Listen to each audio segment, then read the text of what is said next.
जैसे ही दरवाज़ा खुलेगा ये लोग अंदर घुस जाते हैं और ना भगाने से ये बिल्कुल भी भाग नहीं रही है। अभी अभी इसने 4 बच्चों को जन्म दिया है तो खाने के लिए ना खाना दिया जाता है वैसे, तो मैं भगा ही नहीं पा रही थी। फिर मैंने मम्मी को बुलाया तो मम्मी ने भगा दिया उसे तुरंत ही। मेरे से तो भाग ही नहीं रही थी, वही फर्श पे लौट गई थी पूरा एकदम से। तो हेलो एवरीवन, गुड मॉर्निंग। और आज है मायके में मेरा लास्ट डे, क्योंकि कल मुझे निकलना है नोएडा के लिए। तो अभी सुबह का टाइम है और आज हम लोग सोच रहे हैं ना कि जाएं मेला घूमने, खिचड़ी का मेला, क्योंकि मेरे मामा के घर से पास ही लगता है और वो लोग मुझे बुला भी रहे हैं। तो अभी ना सारे लोग मतलब अभी नाश्ता वास्ता करके निकलेंगे मामा के घर। और अभी बनने जा रहा है ये बथुआ का चोखा।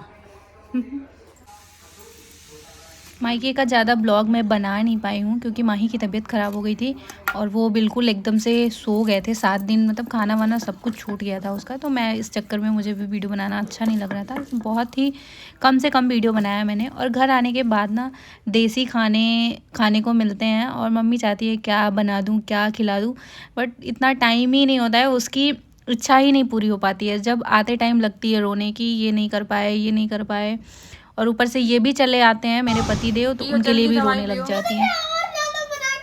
और यहाँ पे माही को पिलाया जा रहा है दवाई। और यहाँ ना माही को आके सुपर पावर मिल जाता है, नानी के घर आके इतना नाटक करने लग जाता है ना। तो अभी हम लोग सारे लोग तैयार हो चुके हैं मामा के घर जाने के लिए। और जब भी यहाँ पे आओ मायके में तो हर जगह से बुलावा आता है।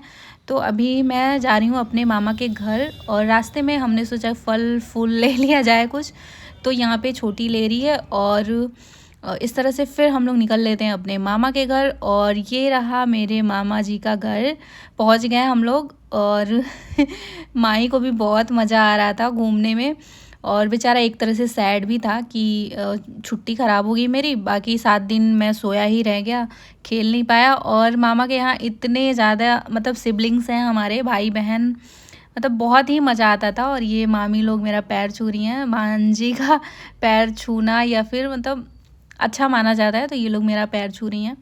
और ये रही मेरी मौसी जो वाइट स्वेटर में बैठी हुई है।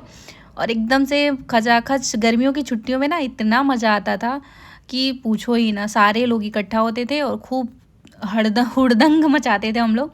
और यहाँ पे मामा के घर ये सारा कुछ ये लोग लगाए हुए हैं अपने, लहसुन प्याज गोभी पालक धनिया, तो ये सारी चीज़ें माही को सारा कुछ दिखाया हमने कि देख लो ऐसे ऐसे होता है। माही मतलब हमें तो पता ही है क्योंकि हम तो गांव से ही हैं, लेकिन माही रहा नहीं है उतना, लेकिन ज़्यादा से ज़्यादा कोशिश करती हूँ ना कि सारी चीज़ें उसको बताया जाए, वो भी उसको मतलब पता रहे सारी चीज़ें।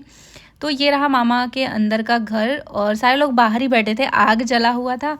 तो फिर पानी चाय पानी हुआ और फिर हम लोग निकल लिए थे मेला। पास के ही चौक बाज़ार है, वहाँ पे लगता है मेला, खिचड़ी का मेला।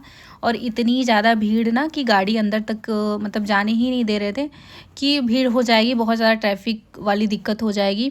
और ये सब जो दिख रहा है ना कितने सालों बाद देखने को मिल रहा है। जब कभी यहाँ पहले रहते थे तो फिर देखते रहो।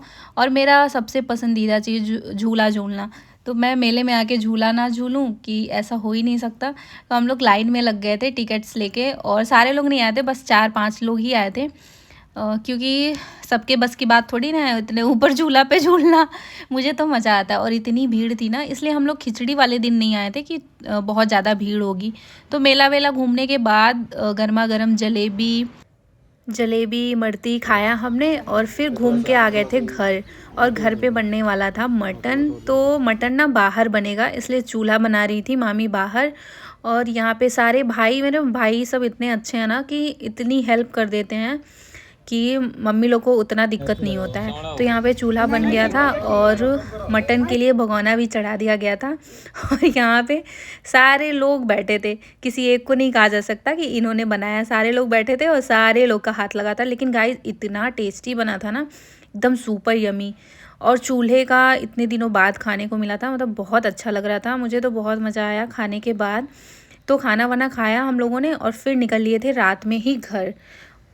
और ये है अगले दिन का ब्लॉग, जिस दिन मुझे घर आना है यानी कि नोएडा के लिए निकलना है। तो मैं सुबह नहा वहा के तैयार हो गई थी और यहाँ पे मम्मी मूली काट रही है, उसको सुखाएगी धूप में। और ये रहे मेरे बाबा, और ये रही मेरी छोटी सी क्यूटू भतीजी जो कि अभी 15-16 दिन की हुई है।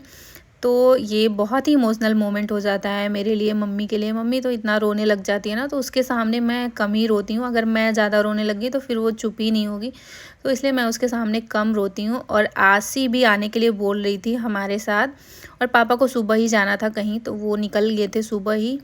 और आसी भी रो रही थी कि मुझे जाना है, मुझे जाना है। उतर ही नहीं रही थी गाड़ी में से, उतर ही नहीं रही थी, खूब चिल्ला चिल्ला के रोई। मम्मी किसी तरह उसे उतारी, और फिर हम लोग निकल लिए थे गोरखपुर के लिए। पहले छोटी को छोड़ना था उसके रूम पे, तो छोटी को छोड़ दिया गया था ले जाके रूम पे। और अभी फिर हम लोग निकल रहे हैं स्टेशन के लिए। और रास्ते में यहाँ गोरखनाथ मंदिर के आसपास इतनी ज़्यादा ट्रैफिक मिल गई, मुझे तो लगा गाइस गई ट्रेन हमारी। तो इस तरह से हम लोग आ गए थे रेलवे स्टेशन। और आज के ब्लॉग में बस इतना ही, मिलते हैं हमारे नेक्स्ट ब्लॉग में। Bye bye guys, see you.